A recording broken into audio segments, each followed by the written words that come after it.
ছাত্রদের নতুন রাজনৈতিক সংগঠন নিয়ে আলোচনা তুঙ্গে। কবে কি ফরম্যাটে এ দল আত্মপ্রকাশ করবে এ নিয়ে অন্য দলগুলো মিলাচ্ছে নানা সমীকরণ। কারো কারো মতে বর্তমান সরকারকে আরও শক্তিশালী করতে ছাত্রদের এ দল, আবার কেউ বলছেন আমজনতার চাওয়া পাওয়া পূরণ করতেই রাজনৈতিক মাঠে সক্রিয় থাকবে তরুণরা। জাতীয় নাগরিক কমিটি এবং বৈষম্য বিরোধী ছাত্র আন্দোলনের যৌথ উদ্যোগে চলতি মাসের শেষ সপ্তাহে আত্মপ্রকাশ হবে তারুণ্য নির্ভর রাজনৈতিক দল। দলের প্রধান হচ্ছেন অন্তর্বর্তীকালীন সরকারের উপদেষ্টা মোহাম্মদ নাহিদ ইসলাম। সেই সাথে আহ্বায়ক কমিটি টপ 4, টপ 6 অথবা টপ 10 নিয়েও আলোচনা থাকছে। দলের সেকেন্ড ইন কমান্ড কে হবে তা নিয়ে চলছে ব্যাপক আলোচনা সমালোচনা। অভ্যন্তরীণ টানাপোড়েন অনেকটা প্রকাশ্যে সামাজিক যোগাযোগ মাধ্যমে হয় কয়েকজন পদ প্রত্যাশীদের সমর্থকদের মধ্যে। তবে গত কয়েকদিনে দফায় দফায় বৈঠকের মাধ্যমে সে টানাপোড়েন অনেকটা নিরসন করা হয়েছে বলে জানা যায়।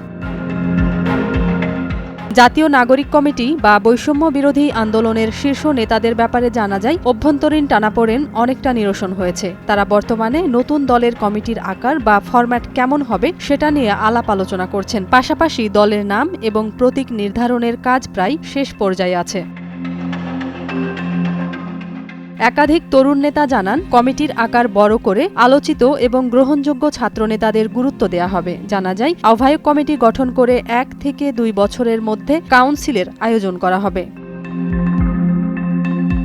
আত্মপ্রকাশ হতে যাওয়া আহ্বায়ক কমিটি টপ 4, টপ 6 অথবা টপ 10 কেন্দ্রিক করার আলোচনা করছেন ছাত্রনেতারা। পরে কমিটির আকার পূর্ণাঙ্গ কিংবা বড় করা হবে। আরেক ছাত্রনেতা বলেন 4 সদস্য বিশিষ্ট কমিটি হলে আহ্বায়ক এবং সদস্য সচিবের পাশাপাশি মুখ্য সংগঠক ও মুখপাত্র পদ দুটি রাখা হবে। টপ 6 কমিটি হলে সিনিয়র যুগ্ম আহ্বায়ক ও সিনিয়র সদস্য সচিব পদও যুক্ত করা হবে।